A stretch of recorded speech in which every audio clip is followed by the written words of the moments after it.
CMA TV vous présente la chronique culturelle. À la chronique culturelle aujourd'hui, bien sûr, on reçoit Cynthia Lamontagne des Arts de la Scène. Bonjour. Bonjour. Et un peu plus tard, on parlera également avec Valérie Dion, qui est agente de développement loisirs, culture et tourisme pour la municipalité de Saint-Aubert. Il y a Noël qui s'en vient. On va en glisser un mot, c'est certain. Mais tout d'abord, on parle cinéma avec Cynthia. Bien oui, on voit déjà un peu les films qui sont à l'affiche cette semaine et dans les semaines à venir. Donc, il nous reste 2 soirs seulement pour le film. Pas d'animation, je ne dois pas dire ça. Film plus familial, en fait, de Lyle le crocodile qu'on a depuis la semaine dernière. Donc, les gens m'ont dit que c'était excellent. Je ne l'ai pas vu, mais les gens m'ont vraiment dit que c'était un très bon film. Donc, c'est une belle sortie à faire ce soir et demain soir avec les tout-petits et les plus grands aussi. Sinon, à partir de vendredi, on débute le film Billet pour le paradis avec Julia Roberts et George Clooney. On les a aimés dans les Danny Ocean. C'était vraiment un couple agréable. Oui, c'est le fun de les revoir jouer ensemble. Oui, c'est ça. Ça faisait quelques années qu'ils n'avaient pas fait de film ensemble, mais ils se connaissent par cœur, j'ai l'impression. Donc, ça paraît à l'écran. Donc, ça sera à partir de ce vendredi, donc le 18 novembre, toujours à la salle Promutuelle, bien entendu. Et il y a d'autres films qui s'en viennent. Donc, on a réussi à prendre un petit peu d'avance sur la programmation cinéma. Les aventuriers voyageurs qui reviennent, donc ramènent tes skis au Japon les 27 et 28 novembre. Sinon, le film tant attendu du public, il y a plusieurs personnes qui m'ont posé la question, le film québécois avec Rémi Girard, Tu te souviendras de moi, qu'on fera du 2 au 8 décembre. Donc, ça s'en vient. Ça va être très touchant, ça. Oui, vraiment. Puis c'est un film qu'on attend depuis très, très longtemps. Il devait sortir il y a de ça 1 an, mais avec la pandémie, ils ont décidé de reporter, en fait, la date de sortie, ce qui est une très bonne idée. On est dans une période où de très bons films qui s'en viennent, donc Tu te souviendras de moi à partir du 2 décembre. Un autre film québécois, Les 12 travaux d'Imelda, qu'on présente du 10 au 15 décembre aussi. Ça s'en vient aussi, j'attends la confirmation officielle du film 23 décembre, qu'on risque de présenter à partir du 23 décembre. Voilà. c'est concept. Très concept. Côté concert maintenant. Oui, donc encore une belle semaine qui s'en vient. Ce samedi, Sam Breton. Donc, c'est complet. Oui, je sais. Mais la bonne nouvelle, c'est que depuis ce matin, on a annoncé la supplémentaire de Sam Breton. Il revient l'année prochaine et c'est pour une dernière fois, là, je vous le jure, c'est vrai, une dernière fois avec le spectacle Au pic puis appel. Oui.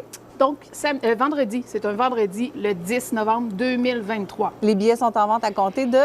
Là, on a une période de vente pour nos membres VIP, période de vente pour nos privilèges, mais j'y vais de mémoire, mais je crois que vendredi, à partir de midi, tout le monde peut acheter. Il faut vraiment aller voir les détails sur notre site Internet et inscrivez-vous à notre infolette. C'est vraiment l'idéal pour avoir toutes les informations. Sinon, dès maintenant, vous pouvez vous procurer vos billets pour le spectacle de dimanche de Caroline Rochefort. D'ailleurs, je l'ai rencontrée dernièrement. Je vous invite à écouter ce qui suit. Dimanche prochain, le 20 novembre à 15h, vous pourrez voir Caroline Rochefort présentée par les Arts de la Scène. Un peu de cirque, ça fait du bien. Caroline Rochefort, bonjour. Bonjour. J'aimerais que vous nous parliez de vous, que vous nous présentiez ce que vous êtes, ce que vous faites. Bien, moi, c'est Caroline Rochefort, bien sûr. Je suis une artiste de cirque native de la région. Je suis maintenant dans le coin de Lévis. Alors, moi, j'ai passé par toutes sortes d'autres parcours. J'ai commencé en design de mode. Après ça, j'ai bifurqué vers la danse contemporaine et j'ai rencontré des gens qui étaient dans le domaine du cirque. Ça m'a vraiment intéressée. Je pense que c'était le côté sportif et tout ça qui m'intéressait. Donc, j'ai commencé à faire du tissu aérien et autres arts de cirque. Et de fil en aiguille, j'ai travaillé un petit peu à gauche, à droite pour des gens, ce que je fais encore. On diversifie nos approches quand on est des artistes. On diversifie les endroits où on travaille. Puis, j'ai eu envie de créer aussi. En danse contemporaine, j'avais fait un bac de création. Donc, ça m'a amené aussi des outils pour pouvoir créer.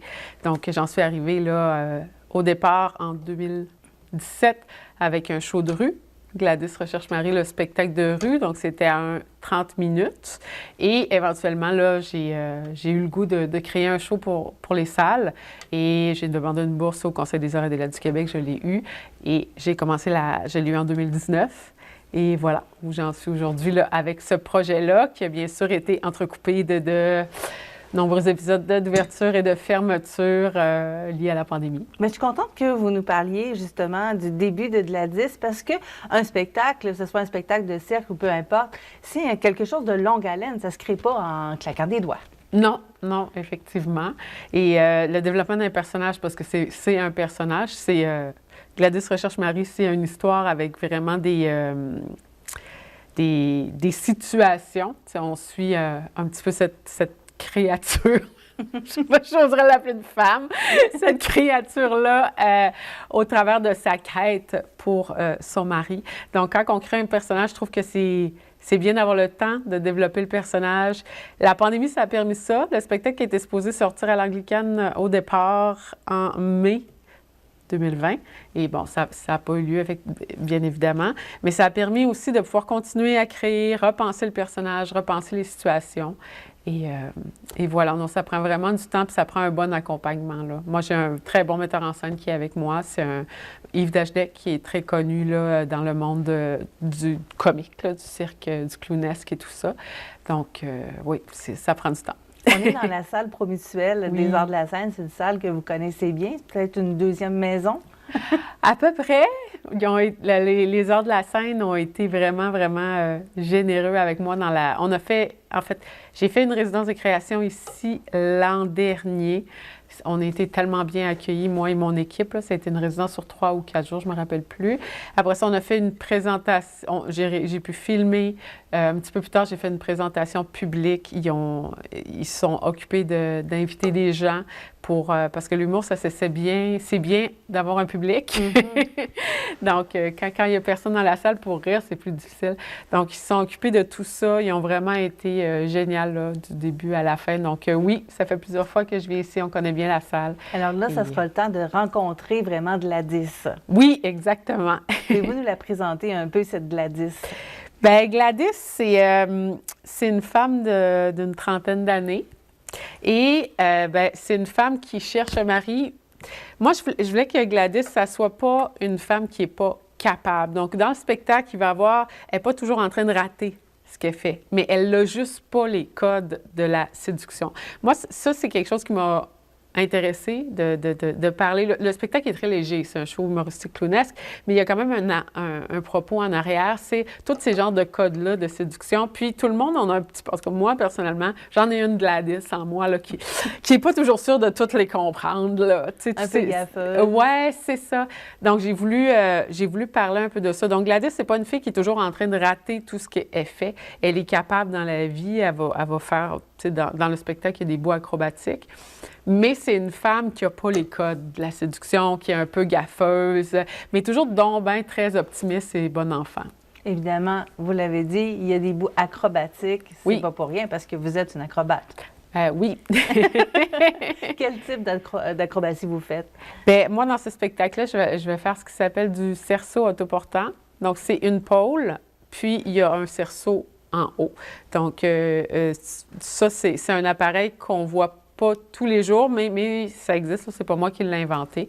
Donc, moi, je l'ai fait un petit peu plus haute. Donc, ça va être vraiment le volet plus acrobatique. Sinon, il va y avoir de la jonglerie de chapeau, il va y avoir de la danse.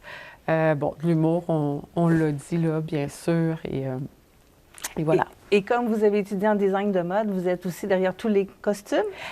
En grosse partie, c'est sûr qu'il y a certains achats qui ont été faits. Et il y a la chemise, j'ai une belle... Une chemise parce que c'est très kitsch, Gladys. Il y a du léopard, il y a du rouge, il y a de la fourrure. C'est d'un univers très kitsch, très propre au kitsch, au vaudeville et tout ça.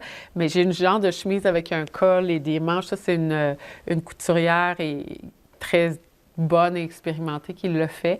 Mais oui, toute la conception du décor et des costumes, là, c'est moi qui l'ai imaginé. Alors, c'est un rendez-vous. Ce sera ce dimanche 20 novembre à 15h que vous pourrez voir Caroline Rochefort dans ce spectacle Gladys cherche Marie du côté des Arts de la scène. Merci beaucoup. Mais je vous remercie. Alors, Caroline Rochefort sera en spectacle ce dimanche 15h à la salle Promutuelle pour les amateurs de cirque ou ceux et celles qui veulent la découvrir très, très sympathique comme personne. Oui, effectivement. Donc, elle était venue créer une partie du spectacle justement ici. Donc, on a vraiment hâte de l'accueillir chez nous. Et il est très attendu, lui aussi, jeudi de la semaine prochaine, 24 novembre, et c'est complet. Oui. Mario Eh Pelchat. oui, Mario Pelchat. Donc, on aime d'amour, pour vrai. Je ne sais pas si tu as vu sa prestation au Gala de Bien la sûr. Disque avec Bruno Pelletier. Ça a été extraordinaire. Très Vraiment touchant. Oui, effectivement. Donc, les gens nous en ont parlé, mais oui, c'est complet. Donc, on n'a plus de place. Donc, c'est ce jeudi prochain. Donc, J'ai un petit cadeau peut-être pour les gens. Je l'ai eu en entrevue. Ah oui. Donc, il vous sera possible de voir l'entrevue la semaine prochaine dans la chronique. C'est une invitation. Il est Bon. très, très gentil, très généreux. Oui, très généreux. Mais sinon, après Mario Pelchat, on a Gabriel Schank qu'on accueille ici à la salle Promutuelle, donc le 25 novembre prochain. Vendredi. Vendredi. Non, c'est un samedi. Non, c'est un Non, vendredi. c'est un vendredi. Ben oui, tu as raison, je suis plus ou moins. Donc, vendredi, le 25 novembre prochain, à la salle Promutuelle. Gabriel, qu'on a accueilli il y a déjà quelques temps de ça. C'est une artiste de la relève, mais qui est extraordinaire. Donc, qui a été en nomination aux Juno et tout ça. Donc, c'est vraiment un artiste à découvrir. Mais si on veut venir samedi, par contre, il y a un autre spectacle. Oui, parce qu'il y a des spectacles à tous les jours, j'ai l'impression. C'est C'est pour ça que je suis un peu mêlée dans mes dates. Mais samedi, le 26 novembre, on a Maud Landry qui va nous faire découvrir son univers, donc son premier One-Woman Show qu'on a accueilli, en fait, il y a quelques années aussi de ça, dans le cabaret ici, Cogeco, pour les soirées Rire en salle. Mais là, c'est son spectacle à elle. Un bon 90 minutes de rire, je suis convaincue. Du côté de la salle Promutuelle, encore une fois. Oui. Si on va plus loin, ça Oui. va au 10 décembre. Oui. Et là, c'est un spectacle qui a été remis et remis que ça et fait- remis. Pour vrai, les grandes crues, je pense que c'est le spectacle qu'on a reporté le plus souvent. Oui, d'après ce que je vois, là, Je- il devait être prévu le 4 avril 2020, oui. reporté le 23 avril Oui. 2021, Oui. puis reporté le 4 février 22. Oui, Mais puis là, on ça le devrait reporte être là. Oui, mais je pense qu'on a oublié d'inscrire une date. Fait que d'après moi, c'est au moins 5 fois qu'on l'a reporté. Mais on les compte plus. L'important, c'est qu'ils vont vraiment être là, donc le 10 décembre prochain, à la salle Édouard Bélanger. Vérifiez, là, je vais vraiment de mémoire, mais je suis pas mal certaine que tout est complet. Peut-être quelques sièges qui vont se libérer à la dernière minute. Mm-hmm. Mais voilà. Donc, c'est vraiment un spectacle très, très attendu, je dois le dire comme Donc, ça. c'était une grande tournée. Et il vous sera possible de faire un autre genre de tournée puisque Noël s'amène, les marchés de Noël également. Cette fin de semaine se tiendra un marché de Noël du côté de Saint-Aubert. Pour nous en parler, j'ai rencontré Valérie Dion, qui est agente de développement, loisirs, culture et tourisme. Alors voilà, la neige est arrivée, on est prêt pour Noël et c'est le cas de le dire puisque cette fin de semaine se tiendra le marché de Noël de Saint-Aubert. Et pour nous en parler, j'ai avec moi Valérie Dion, qui est agent de développement, loisirs, culture et tourisme pour la municipalité de Saint-Aubert. Bonjour. Bonjour, ça me fait plaisir de venir vous parler de mon marché de Noël. Marché de Noël qui est de retour cette année en vraie version, la grosse version.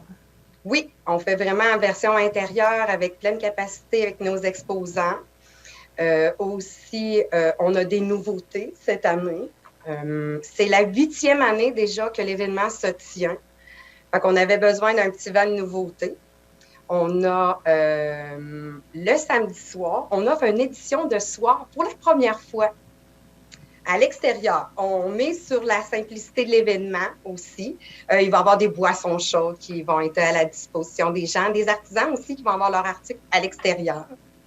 Le dimanche aussi, on a une très belle programmation. Il y a le retour du Sentier illuminé qui se fait en collaboration avec Fabula. Elle va être là sur place le samedi soir et le dimanche pour animer le sentier. Puis en plus, elle nous a fait la grande joie de choisir le marché de Noël pour lancer son nouveau livre pour enfants. Le dimanche, elle va être là en plus. Fait que plein de belles choses, puis des tonnes d'idées cadeaux. Des artisans de la région, surtout, qui sont là. Des produits de l'érable, des produits biologiques. On a une ferme maraîchère qui va être là aussi. Fait que une belle sélection là, pour commencer, dans le fond, le magasinage du temps des fêtes, là, parce que c'est l'occasion avec la belle neige qui est tombée, justement. Ça a toujours quelque chose de féerique, les marchés de Noël. Et en ajoutant la soirée, je pense que vous allez vraiment frapper fort sur ça, là. Bien, c'est ce qu'on voulait. On voulait vraiment aller chercher ces petits côtés-là féeriques aussi, à l'extérieur aussi. Puis justement, la neige, quand je l'ai vue tomber, je dis « Oh mon Dieu, elle est parfaitement arrivée. » Moi, dans mon agenda, je l'avais commandée. Ils m'ont écouté. Ça va être féerique à souhait. Puis avec le sentier lumineux en arrière aussi, puis avec la musique ambiante qui va être là, ça va être une belle occasion à ne pas rater. Pour ceux et celles qui ne connaissent pas le sentier lumineux, qu'est-ce que c'est exactement? En fait, c'est parti de l'année passée, c'est des petits villages de gnomes, des petites scénettes qui mettent des scènes de vue, il peut y avoir une disco. Et cette année, il va être encore plus gros. Fait que les gens peuvent se promener en arrière, dans l'érablière Bois-Joli, et le sentier est là. Alors, est-ce que c'est gratuit? Est-ce qu'il y a un coût pour aller? Tout est gratuit? Oui.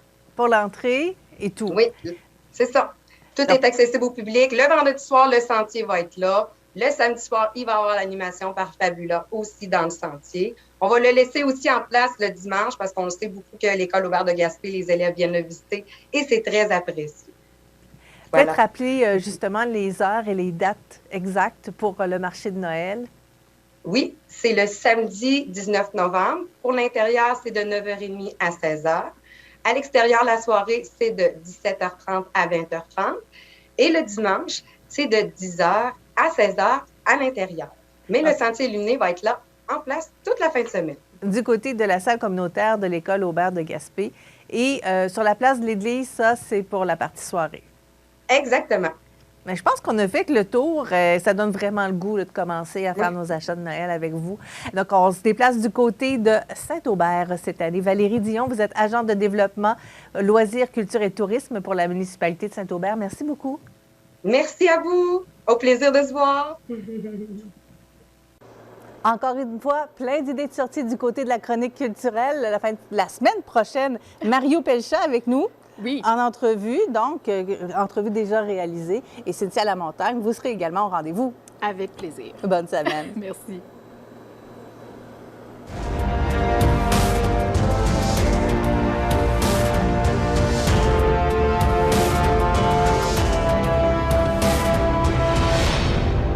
CMA TV vous présente la chronique culturelle.